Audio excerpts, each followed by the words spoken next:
You are listening to the Parkflyer Podcast, where we discuss our RC adventures.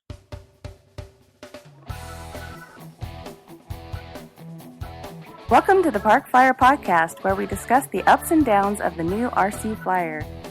Join your hosts, Michael and Jay, as they take flight at the park. Now on with the show.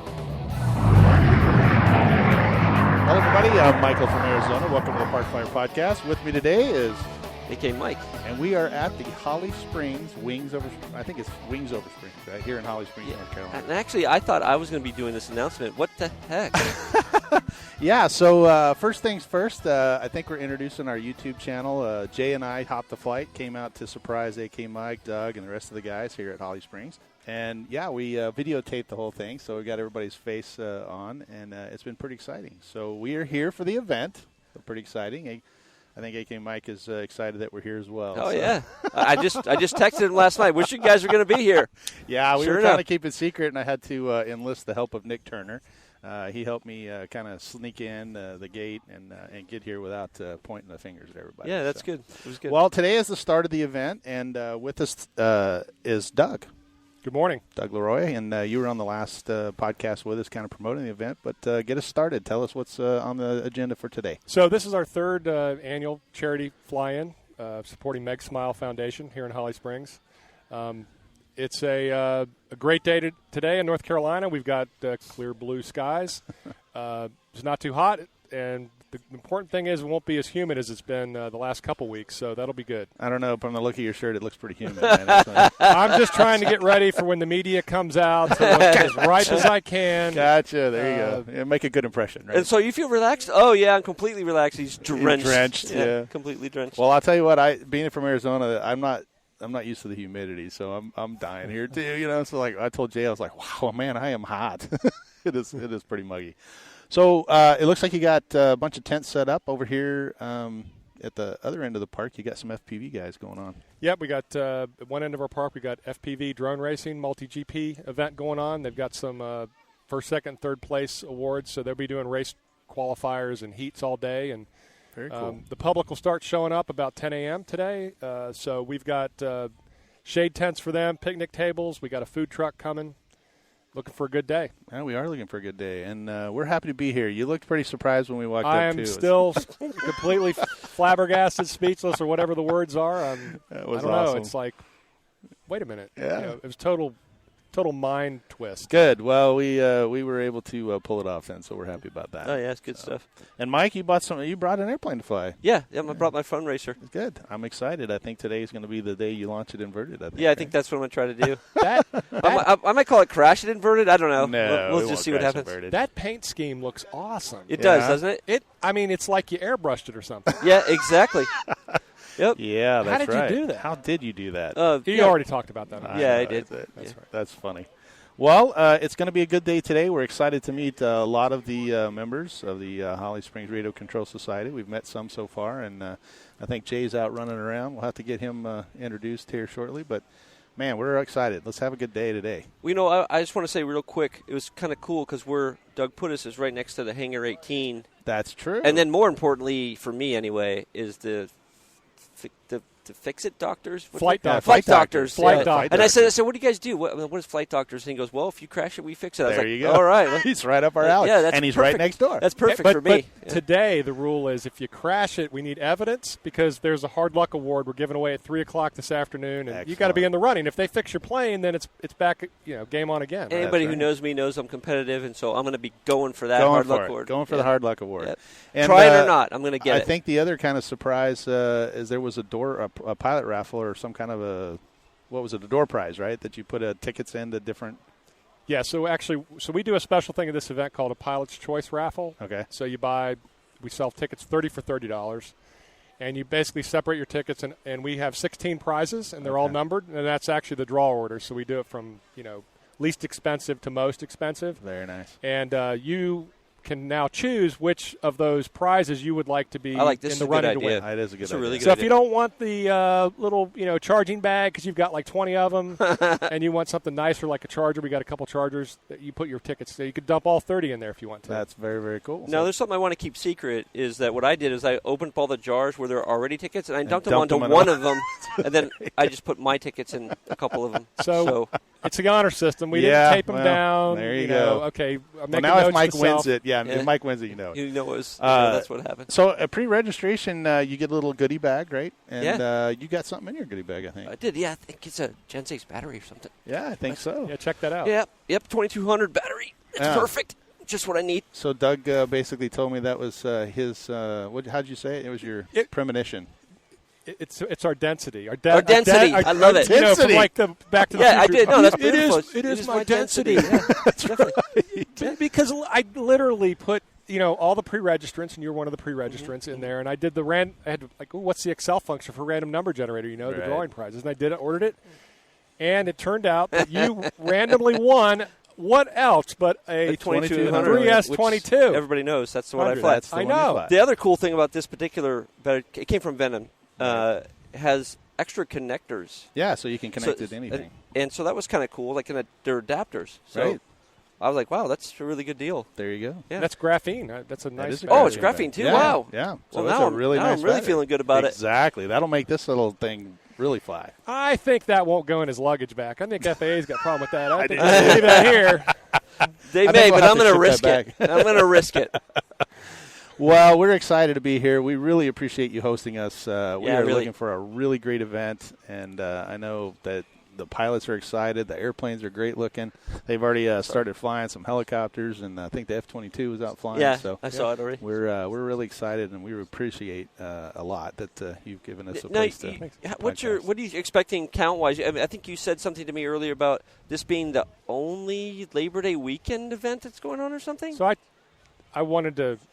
I knew we were the only event scheduled this weekend in North Carolina, flying event, but we're actually there are no other events in the entire District 4, AMA District 4. Wow. This That's weekend. just crazy. I know. So, and it's perfect. This is the best. This is our third year, so we've only had 2 previous years, but this is the best weather we've had yet for this. And like I said, the past 2 years there was another fly-in that was out towards the coast. So, like I told, we did our marketing kind of from Raleigh west, just to be fair to other clubs that are doing things. But we opened it up this year. I haven't done any count at the table, but I'm expecting an attendance record this year. Yeah, we're excited So, about That's it. great. Speaking of weather, we need to put a shout-out to our listeners down in Florida because they're having to deal with Yeah. the hurricane Yeah. today, and we wish them the best of luck. I know Houston was, a couple years back, and, we got some listeners that reached out to us. So if you're in Florida listening to this, just know that up here in Holly thinking about Springs you. is a beautiful blue sky day, and we're thinking about you. Yeah, so. we're thinking about it. Yeah. So actually, dump all your stuff there, Yeah, come up come here up today, north, yeah. and Go fly. now. So, Yeah. exactly. Of course, you'll hear this late. Yeah, that's true. You'll hear this next Tuesday, I guess. But it was good advice at the time. Exactly. All right. Well, how about we hit the flight line and Can't wait. go fly? Let's do Yeah, it. that let's good? fly. Perfect. Well, hello, everybody. Welcome back to the Parkflyer Podcast. With us is Jim Wasley. You're with the Meg Smiles Foundation. That's correct. All right. And we got Jay. Hey, Welcome to the podcast. We did an intro earlier with Mike, so Jay was out harassing other members, I think. So, well, tell us a little bit about Meg Smiles and how you guys are connected to this event. Sure. So Meg Smile Foundation started early in 2011 after the unfortunate death of my little girl, Meg. Meg was 7 years old when she was diagnosed with an inoperable brain tumor in February of 2010. Wow. And as you could imagine, it's every parent's nightmare. Correct. Just relatively speaking, our family never had to go through any type of what I would call major or serious illness, even through our extended family. And here we got this news about our daughter who was in just loving life. I mean, such a happy-go-lucky little girl. She loved to play sports and loved to dance and just loved to be goofy and have a great time. And so in February, we got that news, and they told us that unfortunately she'd probably have about a year to live. So we, as you could imagine, like any parents would do, we went on living life the best we absolutely could for her and doing as many things as possible to make her happy. And as we went through that journey with Meg, what we saw was so many people that were just incredibly kind to us right here in the immediate area, but also really throughout the country. Sure. And Meg's battle in the first half, she got some treatment. She was doing really good, but it was the second half of her journey that things really kind of went downhill for her. And when we would ultimately lose her in January of 2011, we were distraught, as you can imagine. Sure. And we, in December of the year prior, right before she had passed, we were in Rhode Island seeking some last-ditch treatment, and a foundation came in, and they really, really picked Meg's spirits up. When we were away from home, it was snowy as heck up in Rhode Island, as you can imagine. Yeah. And that really stuck with us. And so, Meg, in her last few weeks, she asked if we would ever forget her. She knew that And so this was our way to keep Meg's legacy alive. And we started this foundation kind of drawing off that experience we had in Rhode Island. Sure. And we named it in her honor, Meg Smile Foundation. And what we wanted to do is basically what that foundation did for us was just give kids a nice day, or possibly a nice week, maybe at the beach, whatever would bring a kid's spirits up.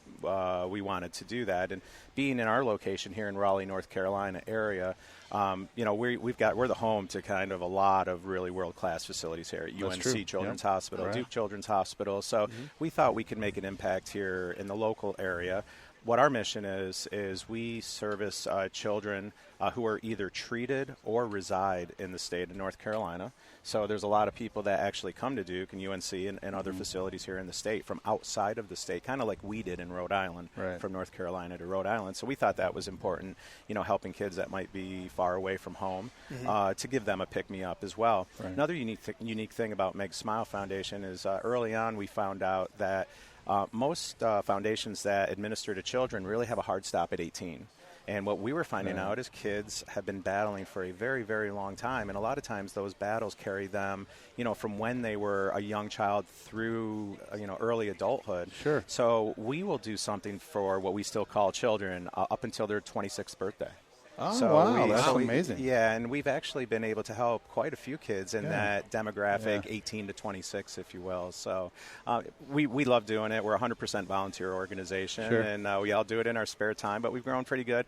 The RC community has been great. The Holly Springs Skyhawks have been wonderful with us, and that's why we're able to do what we can do. Well, I know Doug speaks really highly of you. We've promoted Make Smiles on the podcast several times. Yeah. If someone wants to donate, they can go to where?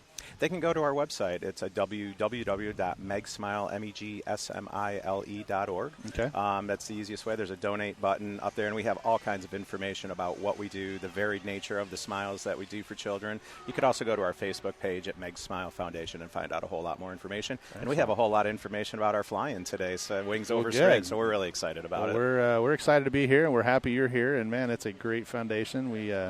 We wish you the best of luck, and, man, it's fantastic to have you on the podcast. Appreciate it, Mike. Thanks for coming in. Thank you very much. I appreciate it. Great seeing you. Thank you. All right. Thanks. Awesome. Hey, everybody. Welcome back to the podcast. We had with us one of the youngest pilots out here. His name's Joey. And so, Joey, we're here today. What do you think? This is amazing. There's so many cool planes here. Yeah? Which one do you like the best? Probably the P-51 at the other end of the field. Yeah? It's you fly electrics? Yeah, I only fly electrics. Okay, well, that's good. Yeah. So how old are you? I'm 11. All right. And how long have you been flying? Since I was like 4. So. Ooh, okay. So this guy's got some experience. He does have some experience. What did you fly for? What was your first airplane? Probably the Sport Cub S, yeah. Horizon Hobby. Okay. Did you like that? Yeah, it's a good plane. I had it for a couple of years. Had it. What happened to it? Someone else crashed it. Oh. Well, the good news is it wasn't you that crashed it, though, right? Yeah. They said if I could fly it, they could fly it. Then they took the controls and they crashed it. Oh, no. That doesn't sound too cool. Well, what do you fly now? The Turbo Timber. Okay. That's another Horizon airplane, right? Yep. You seem to like those Horizon airplanes, don't you? And then how'd you get this one? There's an interesting story about that, right? Well, I fly at Dorothea Dix a lot, and I met a guy named Andre, and I only saw him there like 4 times, and he bought me the Turbo Timber. Very nice. So he saw you fly, right? Yeah. And then he turned around and bought you a Timber to go fly. Yeah. That's awesome. And I do like crazy stunts with some of my other planes, like the UMX E-Flight Cirrus SR22T. Yeah. And I flew inverted, like really close to the ground. Ooh. And so he bought me the Turbo Timber because he was impressed by my flying. Excellent. That's always good. Very so, nice. yeah. So what are your plans for the future? Fill my house with planes. Well, I can tell you, I know how that is. I have so many. I've moved into every room. There's an airplane in every room in my house. So there you go. There's a goal to hit, right? Oh, and yeah. the garage. Oh, yeah. And my trailer. Well, what brings you out today? Just did you know somebody here at Holly Springs at the Skyhawks group? Someone that my mom works with came here. Like, he told us about it. So they told you, and you wanted to come and hang out, huh? Yeah. I'm But not flying, but... You're not flying. You're just supporting everybody, right? Yeah, I'm just watching. All right. Wow. Well, Okay. So are you fly mostly in the park, or you have a big field? Have you ever flown anything bigger than the Timber? The Timber is probably the biggest thing I've flown. Right. Well, you'll eventually get into bigger airplane. I guarantee it, because it happens to the best of us. So is there a type of plane that you like that you like to fly or that you want to fly? I mean, I want to get a remote control P-51. That's my favorite warbird. Yeah. Okay. They're kind of fun. Actually, Jay here had one of those. Yeah, but it met an untimely demise. Thanks to a broken servo. Yep. Ruined the That's- whole thing. We were just cruising it around, and the servo head came loose, and the plane on the aileron and Just went right in. That's not good. pieces. Nope. And it was a big airplane, like a 60-inch, all balsa wood. It was really Wow. nice. It was Brought a tear to my eye, let me yeah, tell you. Tuskegee Airman. He was about to hand me the controls. I when was. kinda went in. So If I had been 30 seconds earlier, I would have had a new plane. Yeah, because I would have been flying it, and I would have been crashing instead of Oh, him. I guess you have to buy me a new plane. Shucks. Well, you're hanging out with us all day? Are you going to do any FPV flying down there? They have some goggles you can put on, I Well, think. I'm not going to fly them, but I've looked through the goggles. Yeah, do you like that? Yeah. I have an Echine Blue Shark FPV drone. It's micro. Oh, yeah. You fly it around the house? Yeah. Perfect. So what's the best? What flying do you like to do the most? I'm recently, I started liking FPV, but I think I still like planes more. Yeah. So do you fly just sport flying or like 3D flying or I fly don't pattern? I don't have any 3D planes. I don't fly pattern. I just fly crazy. But you can actually fly around and Yeah. land on the runway and do all that stuff, right? You still take it off I've and never land. landed or taken off from a runway because I fly at Dorothea Dix. There's no runway Yeah, or it's anywhere grass, to take right? off. Yeah. It's just grass. I took the landing gears off my planes except the Timber because my other planes are too small to take off from the Up grass. from the grass, yeah. What kind of other airplanes do you have? Well, I have a new Sport Cub and the Cirrus SR22T. Yeah. So the sports cub can't get off the grass? It's too small, and they don't always cut the grass very short. Oh, okay. Yeah, it's probably the grass is probably taller. Oh, so than it's that. just UMX size, right? Yeah. Oh, Yeah, okay, yeah, that's it's why. UMX. Okay, I thought it was like the other slightly bigger one. You like those UMX ones? They're pretty I cool, mean, I like bigger planes, but UMX is cool because you can fly indoors to a point. Yep, Yeah, that's that's what true. we used to do up in Alaska. huh? Yeah, used to fly it all indoors. Yep. Well, have you ever been on a podcast before? Nope. This is your first time, huh? Yeah. Well, the good news is when it comes out, it'll come out on Tuesday of this coming week, and you can turn it on your radio and hear yourself on the radio. So that's good news. Well, Joey, we're going to let you go. Go out there and have a good time, and thanks for stopping by and talking to us. Thank you. All right. All right, see you later. Well, we're still here enjoying the Wings Over Springs event here in Holly Springs. We sure are. It's been a good morning so far. We're good. Beautiful morning. It's awesome. I've actually got a flight or two. So, with us today is Nick, right? Nikolai. Yep, Nikolai. And Nikolai, you were with? I'm with RDRC from Raleigh, and I also do reviews for RC Groups and Flying Giants. Very, very cool. Where we are familiar with those guys. Good friends with Jim Burke, and he's one of our listeners as well. So, Oh, yeah.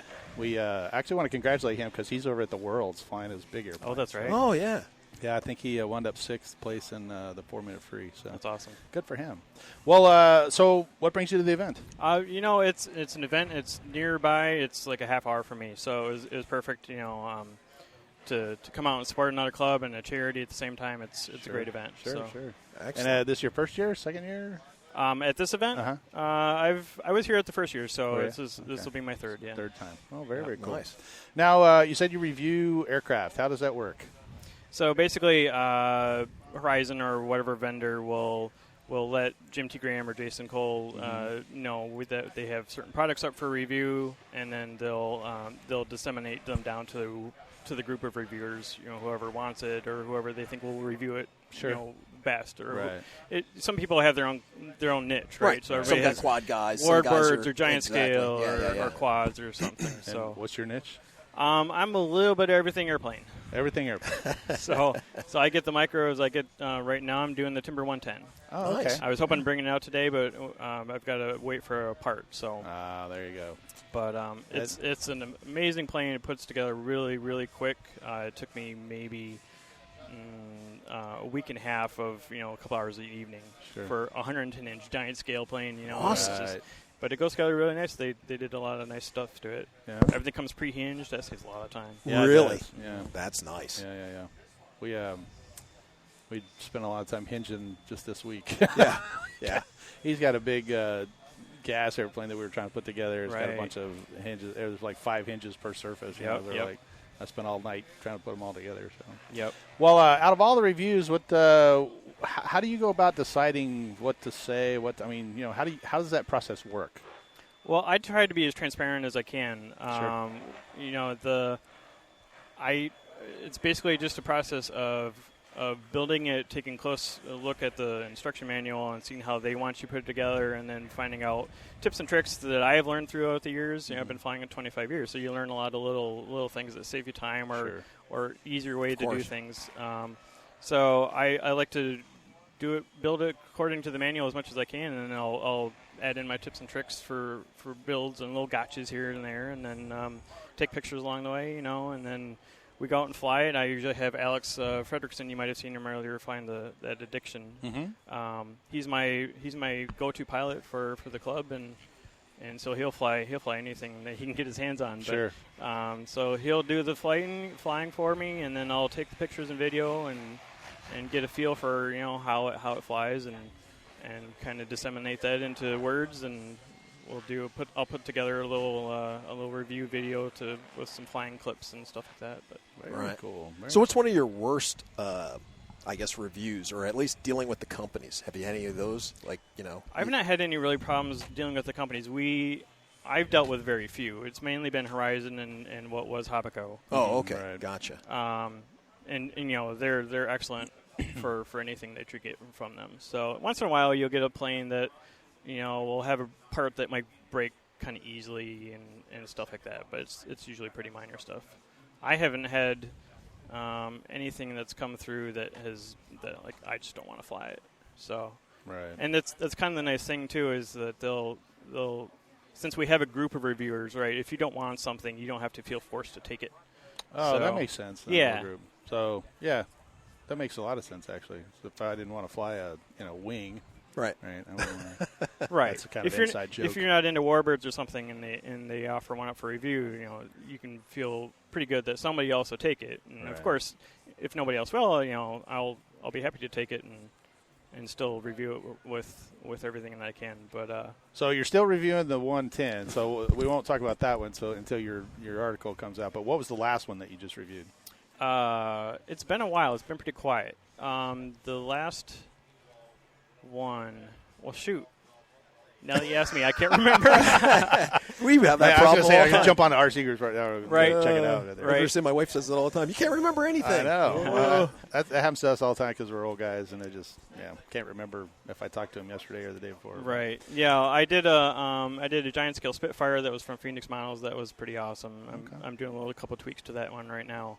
I'm hoping to do it for our RDRC Warbirds event that's coming up in 3 weeks, I believe. Oh, good. Okay, all great. right. So that'll be. So give a quick shout out to that. Give us some promotion details on the RDRC. Yeah, let me pull up my calendar. Just make sure I tell you the right date here. I believe it's everybody September. shows up on the wrong day. Hey, where is this thing? Right. It was last weekend. September. We are looking at September 21st at RDRC. It's in the northeast Raleigh area. It's about a half hour from this Holly Springs field. Perfect. All right, and it's a Warbird fly-in. Yep. And it's 1 day, 2 days. It is Saturday only. Saturday only. Yep. And then also we have a control line event on October 9th. Wow. And we're getting a lot of popularity out of that. We have a vintage fly-in earlier in the year. We get a lot of unique planes out there, and we set up control line circles and all that too. Wow. But this one in October is going to be control line only, so I think we're going to have 4 circles running. Wow. That would be really cool. It's really fun to see, and if you've never tried it, it's fun just to get it on somebody's and walk around. Well, that's actually how I got into the hobby. I got one of those little Cox, control line ones for Christmas. Sure. When I was probably 10 years old, and was so excited. My uncle was a full-scale pilot and flew airliners for a living, and we went outside Christmas Day because I grew up in Houston, started it up, took off, bam, right into the curb, shattered it, and I didn't touch the hobby for another 10 or 15 years. So control line is very interesting, to say the least, and I think it's not something that I would pick up very well. But I think there's a lot of guys that actually got into the hobby with control line. Absolutely. Way back when, that's how you did it. So it was pretty fun. Yeah, we've gained quite a few members once we opened up control line flying at our field. That's interesting. It is interesting. So, Nikolai, do you have a website or a page that the guys can go and check that stuff out? They can find me in RC Groups Flying Giants. They can look up my name, Nikolai, and they'll find me. Okay, and great. That's your screen name or whatever is Nikolai? Yeah, I was. They might see some old stuff from Hornet NZ. Okay. Hornet's been my online call sign since I got online in the 90s. Perfect. But then once I started with the review team, they changed it over to be my full name. Yeah. Gotcha. All right. So Nikolai over at RC Groups, look for the reviews and anything. We got the new one coming out for the 110. So that's good. Because sometimes the reviews and stuff don't show up right away. Depends on what page you home to, right? Right. So if there's those circle icons on the top banner. Yep. If they click the left one, that's all the front page stories. Very, very good. Yeah. Very good. Well, we want to give a shout out to the Raleigh-Durham Radio Control and give those guys a shout. We hopefully will pick up some new listeners as Nikolai goes back to your club and tells them all about it, being on the podcast. But have a great event up there. Enjoy the event here. We appreciate you stopping by our tent and chatting with us. Thank you. Yeah, anybody in the Raleigh area, come on down to our Warbird event. We'd love to have you. Perfect. All right. Awesome. Well, thank you very much for joining us. Thank you. All right. Let's get back to Flightline. Oh, yeah. Hey, everybody, welcome back to the show. Hey, well, we're sitting here and we have a little change-up. So everybody was flying the regular planes, but there were some strange four-bladed things that were beating the hell out of the air and just buzzing around here. And we happen to have one of the experts, Roger Best. Yeah, that's me, Roger Best, here representing Raleigh Rotor Racers. It's a multi-GP chapter. Wow, that's a mouthful. Yeah, I don't think I could do that. What's that? Raleigh Rotor Racers. Raleigh Rotor Racers. Did I do it right? Yeah. Raleigh Rotor Racers. Raleigh Rotor Racers. Oh, wow. Okay. We'll leave that up to you. Yeah, I could do that all day. I'm also one of the leads of Fayetteville Multi-Rotor, so we're sort of two independent chapters that we work I could hang together. with the Fayette Multi-Rotor people. That's easier to say. Yeah. Down in Fayette-Nam. Yeah, Fayette.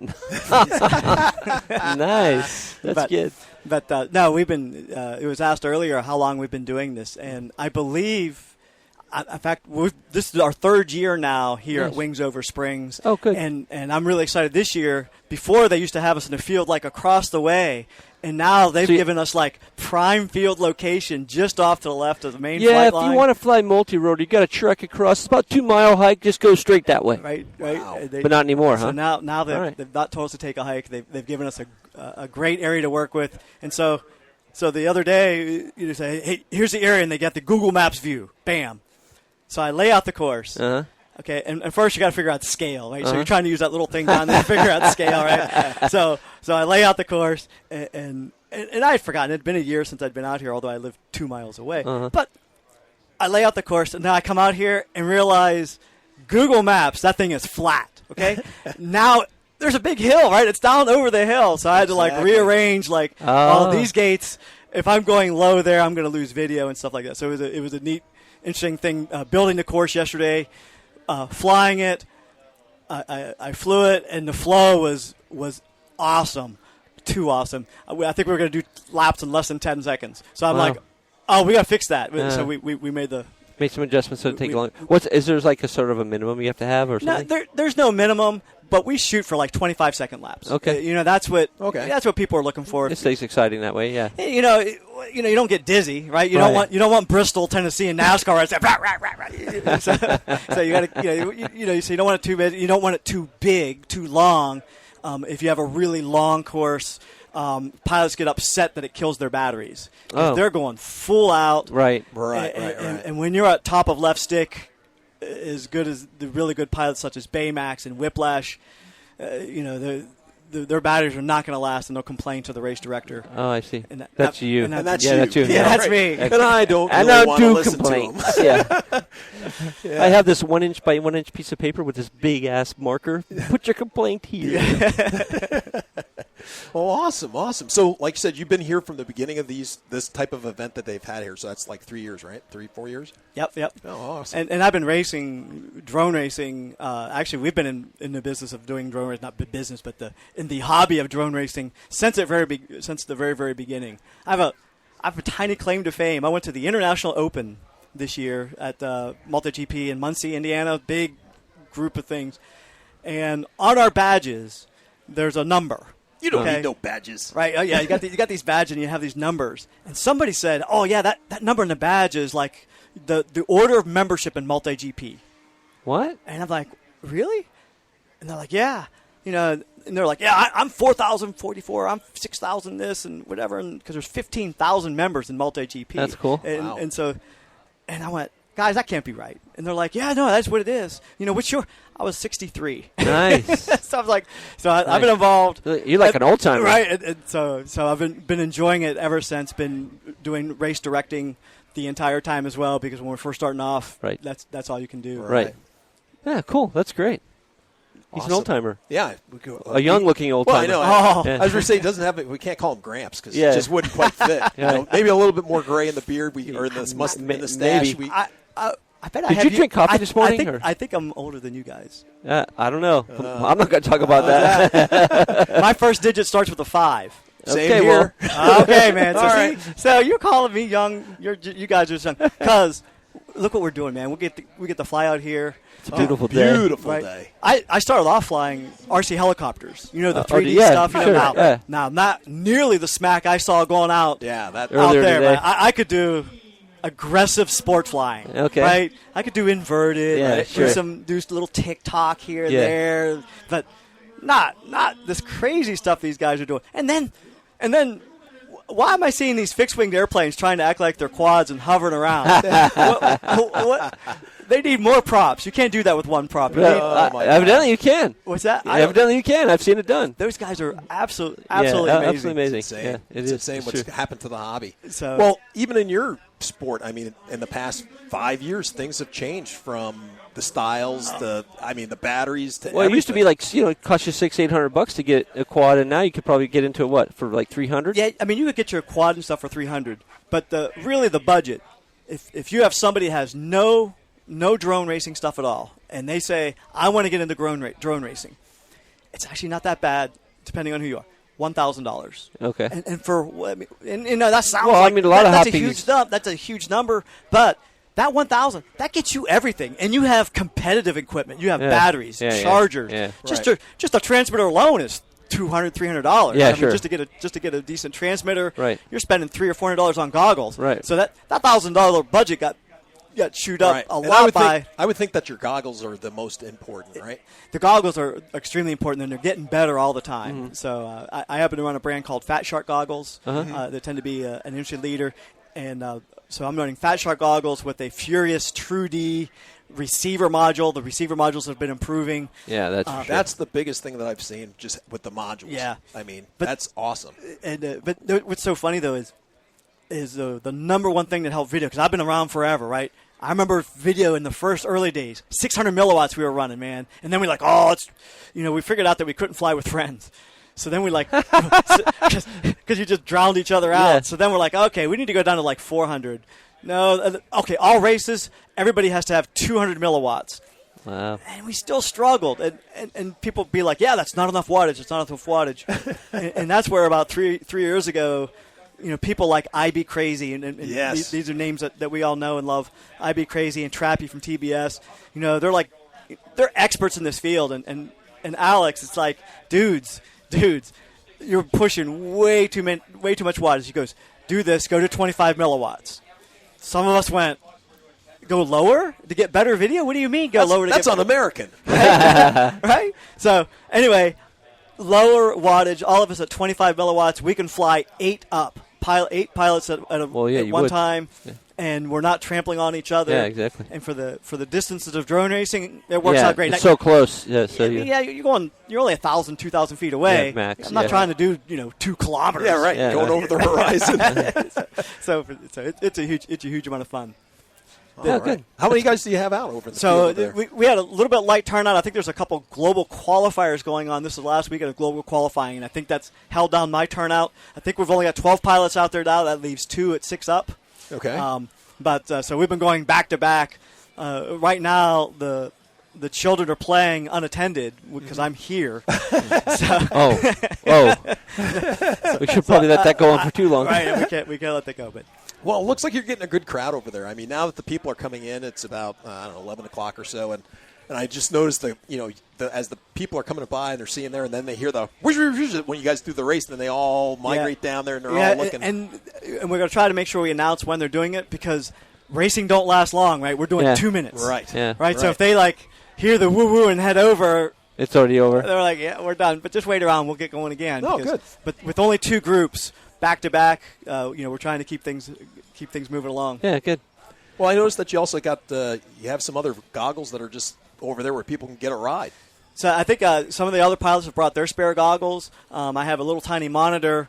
Our lodge monitor failed on us this morning, so I don't have my big monitor that has the 4-way, so you can see 4 pilots. That's cool. But don't have that. But got the small monitor. We got some extra goggles so people can ride along. That's very important. Yeah, it's fun. We were over there doing that. It was good. And, that's very important that they get the crowd into that they can actually sit there and watch. They can see what you're doing by looking at it, but once again, being up in the front seat, that's just amazing for some people. And people get a chance to see that on TV now. Have you guys seen DRL, the stuff on that ESPN is doing? No, I haven't. But and NBC Sports, so now they're showing drone racing with post production. And here's what's interesting. I was a guy, Wild Willie, did a little interview on a podcast similar to this, and he was talking about DRL and the DRL racers, and they've actually slowed them down. So we're actually racing faster drones here at this field. Our normal 5-inch racers are actually technically faster than the ones on TV. Huh. And one reason for that was the cameramen couldn't keep up. It's cameramen and even the audience, because the elite level pilots, and we have a couple elite level pilots over there like Baymax. I mean, they go so fast that the average human brain can't figure it out. It's like the gamer community, they'd probably be able to see it. Right. But the average guys whose first digit is a 4 or higher. That's too funny. Well, we see that blur going by. So that's funny. They actually slowed down the drones, have everything all lit up, great post-production. I guess that makes sense. Yeah. If some of our listeners wanted to get into this, do you guys have a website, or you guys have So what you want to do is the number one place to go to, and this goes nationwide, wherever you are, and actually even worldwide, go to multigp.com. There you go, folks. But multigp.com, find a chapter near you. Okay, because they have a map of where the chapters are. You can click and find the chapter, and now you'll be able to see when they're scheduling races. Right. Look at that chapter. Now, take that chapter name, go into Facebook and find it. Almost every chapter has very nice. has a Facebook Good group. idea. So for example, Raleigh Rotor Racers Facebook group, Fayetteville Multirotor Facebook group. Locally here, there's RDU FPV, a group I founded long before racing even existed. Oh, okay, great. And we fly out of Dix Field here in downtown Raleigh. Cool. So that's definitely search Facebook, but start with MultiGP because that gets you anywhere in the world. Find a local chapter, go to Facebook, find that, talk to the guys because we love new pilots. All right. The kids come in and kick our butts. All right, Yeah, that's awesome. cool. That's awesome to hear. Okay, well, we're going to let you go back and monitor the kids. We don't want anybody missing a finger or anything like that. We know what that's like, don't we, Jay? Oh, yes, we do. I got most of it. We grew back. So anyway, pleasure taking some out of your time to speak with us. Thank you very much for coming out. Yeah, thanks a lot, Roger. Thank you. Appreciate it. Yeah. All right. Welcome back, everybody. We're here with Mr. John Youngblood, the lucky winner of the big prize for today. Yeah, the grand prize winner. That's actually. right. Grand prize. Grand prize winner of a Yak 55, right? Yak 55. Yeah, and it's not a small yak either. No. Yeah, I saw you trying to get it in your truck. It'll fit in the truck, but will it fit where I live? The problem is I'm limited on the size, but I'll have to figure it out. Yeah, where to put somehow it. that didn't seem to be a big concern. No. Taking it out you of here. didn't seem too worried about what happens when you get it to the house. Oh, no. You'll find some room for it. That's funny. Oh, absolutely. I don't care if I have to store it in the bathtub in the condo I live in. There you go. And then take it out. You can always stand it up on his nose, lean it against the wall. It should be a Absolutely. Nice. Oh, wow. Well, John, can you tell us a little about yourself? I mean, yeah, I'm out here flying, and I'm actually representing the JCAC out of Johnson County over on Galileo Road. Oh, and nice. I just want to throw a couple of quick plugs. Number one, when I absolutely. first got here, I was flying someplace that I kind of didn't like, and then they saw on the Facebook, and Dan West, the president, said, "Why don't you come out and fly with us?" So I drove the 45 miles from where I live out there, and you know what? I'm a JCAC club member. Nice. And I like the club. The people's nice. The where we fly is a nice field. And we actually got our fun fly coming up October 19th. It's October 19th, right, Steve? October 19th, right? Yeah, it's October 19th. And, get the date right. We'll be there JCAC. Anyway, right? JCAC, it'll be October 19th. If not, and we're going to have it's going to be everything. It's going to be prizes and donations, and we're going to have a lot of fun out there, and that's what we're going to do. You have a webpage? Or we have it's JCAC Johnson County Aero Modelers Club, and it's on Facebook. And you can look it up, and you'll probably see lots of pictures of me and Steve and everybody else out there taking pictures a lot. Folks, go ahead, just in case you got the date wrong, just go to their Facebook page, and you'll have the correct date. And absolutely, yeah. So me, I've been flying since the early '70s. Wow, when they had tubes. Yeah. You know what? that was a good dig. And I started flying when I went to. I was in the military. I was active duty Air Force. I went to Germany, and I was 70. It was in Dover, Delaware, my first place, and it was in 1974. I ended up getting an assignment to Germany in '76, and I was driving by this field and saw them flying. And I had flown a little bit in the United States and didn't do anything, but when I got to Germany, it seemed like something I could do, and the German told me come on over, and I flew and been flying ever since. I took a little break in between because I'm a gas and power guy all the way, you know. And my AMA number says it all. It's 39619, and that's a very low number. And I was lucky. You know, there's a story behind how I got that number back because I've been in North Carolina a couple of years, and what happened was I retired from the military, went to work for Yosemite National Park in California as an IT specialist. And then I left there to come to North Carolina for a job and also for my girlfriend. And the job was working with developmentally disabled and handicapped children and adults called Bridge to Sports. I'm actually an amputee veteran. So, you know, naturally that was a good job for me. Sure. And then, I woke up one morning and realized, I've been working 6-7 days a week, weekends, on call. And you wake up and realize that it's time to play. Right. So I just retired for the third time, so I'm done. So now I fly and play. But anyway, that's a little quick history of my life. But let me tell you how I got my number. That was funny because when I decided to get my number back was Robert, my friend in California. Now, we got the wide open spaces here. Sure. You got every place to make an error, and you ain't got a problem with. The only thing you have a problem with is they fly back here. Right. In Mariposa, California, Robert says, "Yeah, come on out and fly, John." Okay, fine. I meet him out. We're in a high school football field. Now, high school football field, mind you, on this side, after you take off, you got trees and wires. On this side, you got poles and signs. Right. Robert, let me tell you what, he could take any plane out here, and he will fly it within the confines of that football field, within the confines of the uprights, and not touch one of them, take off and land, and you will not believe it. Wow. So I learned to fly in a restricted area, which was electrics, which was my first indoctrination in electrics. So they were Parkflyers. Basically, the biggest size I have is a 54-inch Edge 540. Oh, nice. Which I was going to bring out here, but I left it at home. Right. Good thing, because then you won. I'd have been in trouble. I'd have let one of the other guys take it. Yeah, you've been selling that one. Okay, this one's for sale. Yeah, I would say, okay, you can have the timber. I just bought it 3 weeks ago and built it 2 weeks ago. So, so I live in a condo, and my girlfriend says, "Well, that's your room. Your planes are in storage.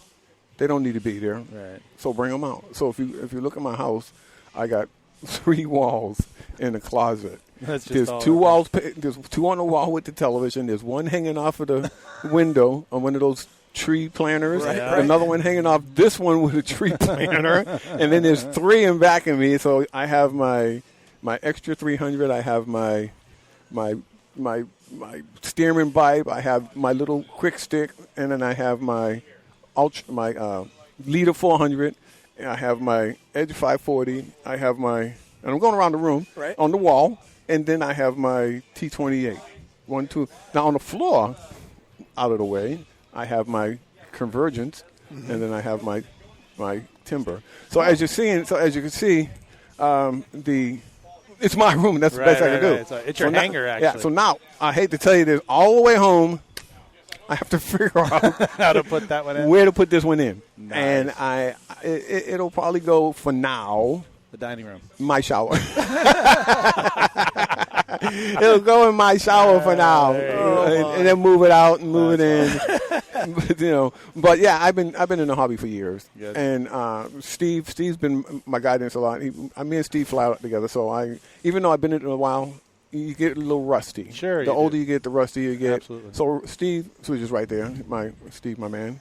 He keeps an eye on me when I'm out there, and I talk to him when we work things out and work airplanes out. And actually, he's going to be the first one to fly that Yak 55M. Oh, congratulations! Congratulations! Yeah, you're going to be the first one to fly that Yak. I'm going to let you fly. I'm going to give that to him to fly first because I trust Steve, and he will get it ready for me. Sure. Because I'm still in the stages, since I haven't flown in like 2 years. I'm still in it 3 years. I'm still in the stages of leveling out my planes, getting them comfortable. Sure. Like it took me like a while to get my edge to where I like it.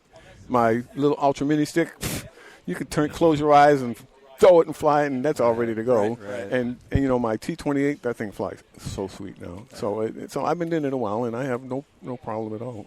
It's fun, and I want to make a positive note on being a disabled, amputee veteran. I don't have a right leg. For those that want to know, I will tell them I don't have a right leg, but I have a prosthetic on there. Problem is that I don't know what's on there.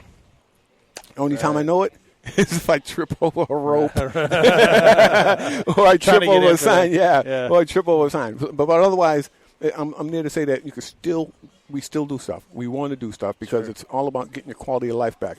And this is something that I did and loved for years and years and years. And Robert, I always thank Robert too, told me, well, get on out here. Right. And he helped me get my first few planes in the electric. He told me all about electrics, the charging, the batteries, and he told me all about this stuff to get it back into electrics again. And and at first he could say I was apprehensive. Mm-hmm. But now I'm not because of my posture. I'm working it and walking and stuff. Sure. So the idea is this hobby actually gave me something back. Right. It's always been in me, but thanks to Robert, it's given me an enlightenment.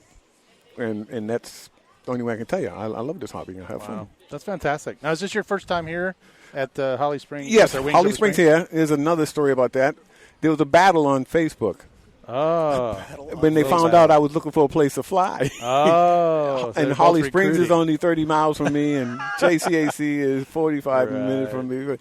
And Dan kind of won the battle because I go out there, and it's a really nice field. But this is my first time here, and it's really cool. Nice out here. Yeah. We have a grass runway, 600 by 100 field, and it's a really nice place we fly at. We mow the place ourselves. We do the work ourselves. And it means a lot to us when we do it because and also the landowner, it shows we care about the property. Sure. You see? Absolutely. And that's important. Now, I both know nowadays when you have a flying field and you're on somebody's land, it shows a respect that you're taking care of it.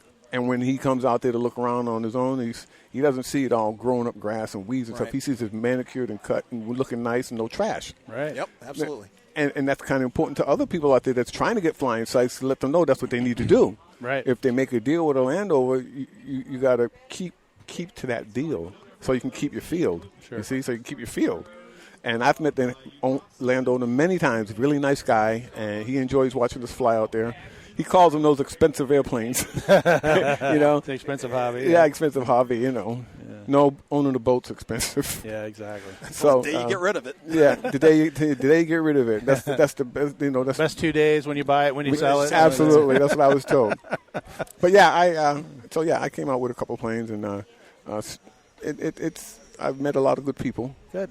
And, you know, I have a convergence, like I said. Yeah. I hover the convergence. Steve's flown it once, says he hates it. I've flown it a couple of times, and all I can tell you is just to hold on whenever if you want to buy a convergence, make sure you set it up according to the book. Right. And when you convert from hover from drone to straight flight, hold on and be ready to think ahead of where you're going, because that thing, it definitely goes. Oh, it goes like a.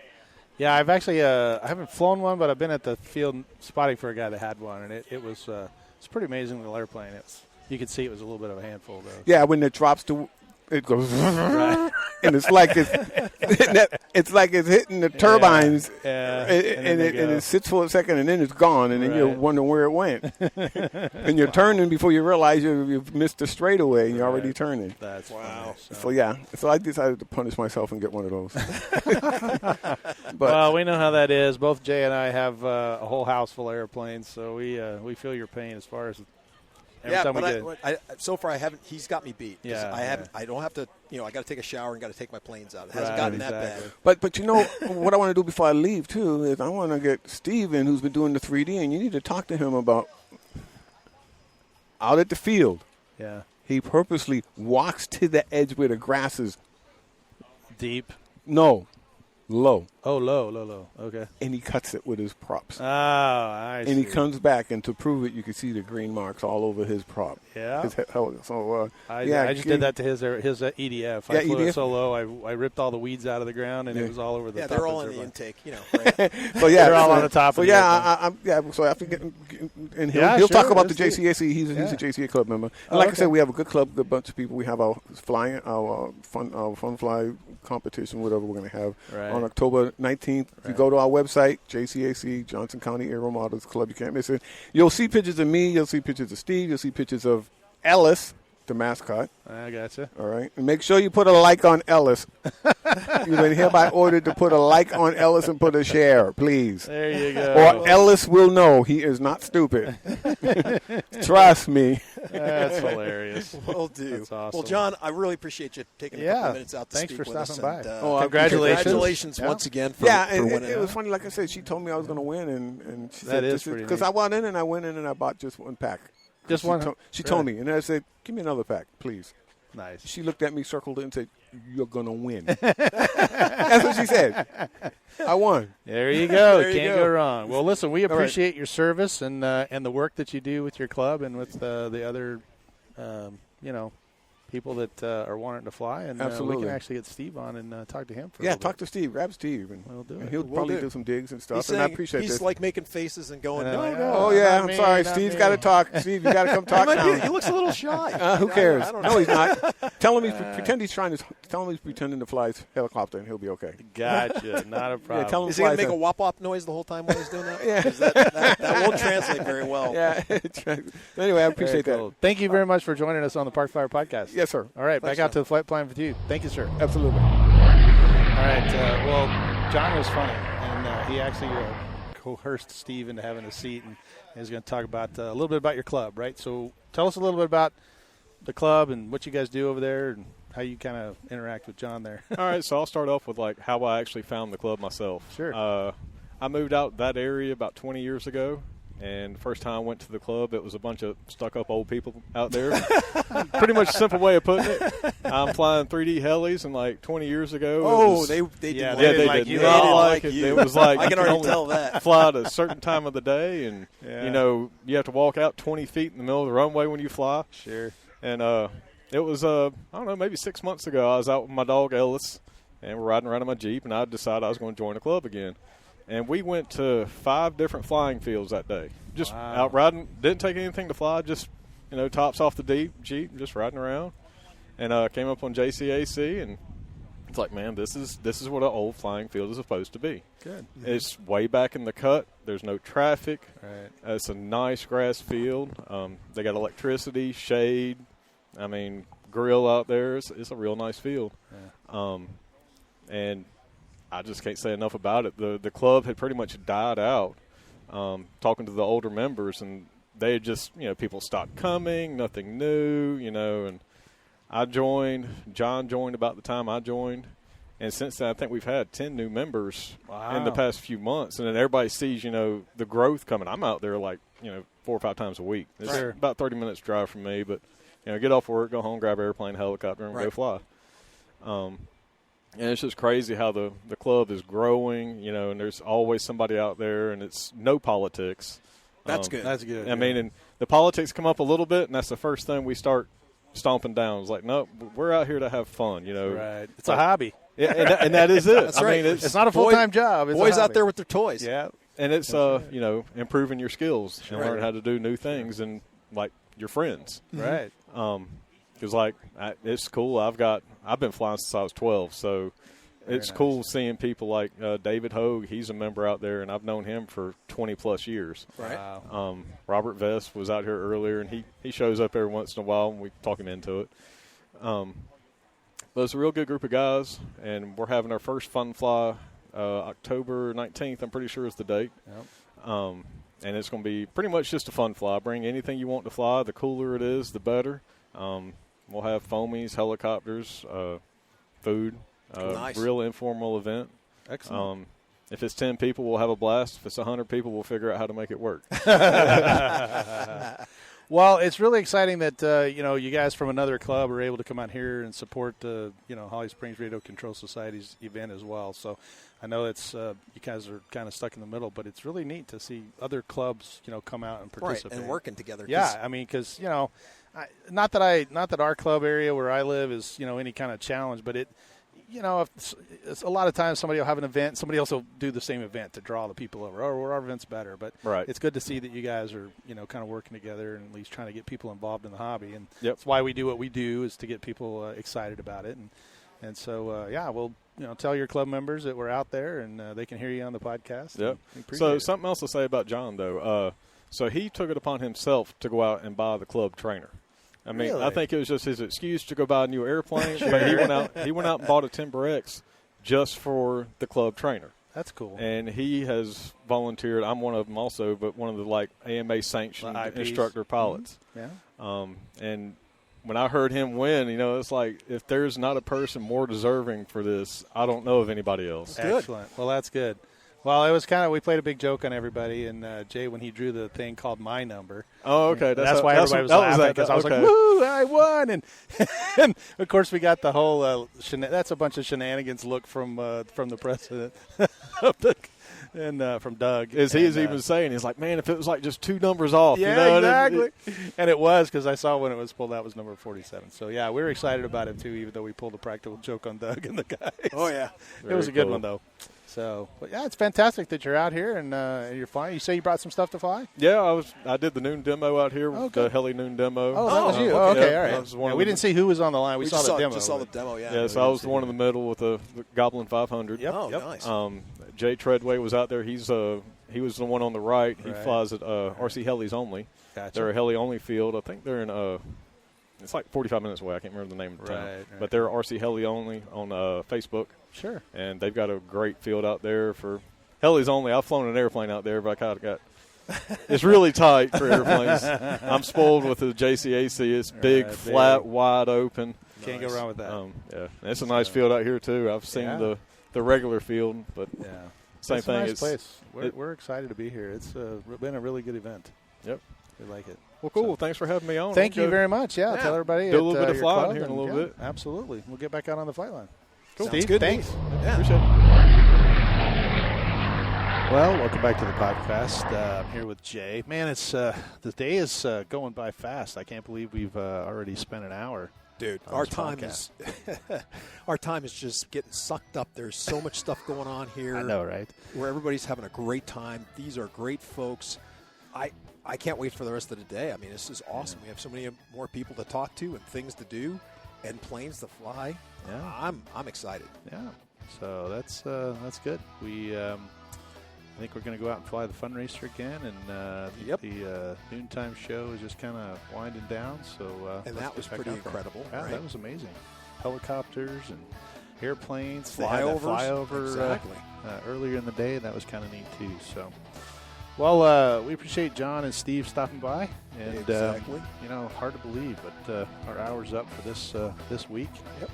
Our hour is up, my friend. So, sorry, folks, you're going to have to wait another 2 weeks to find out what happened. Did it end successfully, or did it just come down and crash and burn? Who knows? Well, we appreciate you joining us for this segment of Wings Over Spring. Stay tuned in 2 weeks. We'll finish out our podcast. But for now, I'm Michael from Arizona. And I'm Jay from the hills of Texas. We'll see you in 2 weeks. Let's fly. You have been listening to the Parkflyer Podcast. Thank you for joining us, and we look forward to your next visit. Please give our show a star rating and review, and feel free to email us your questions, topics, or suggestions to parkflyerpodcast@gmail.com.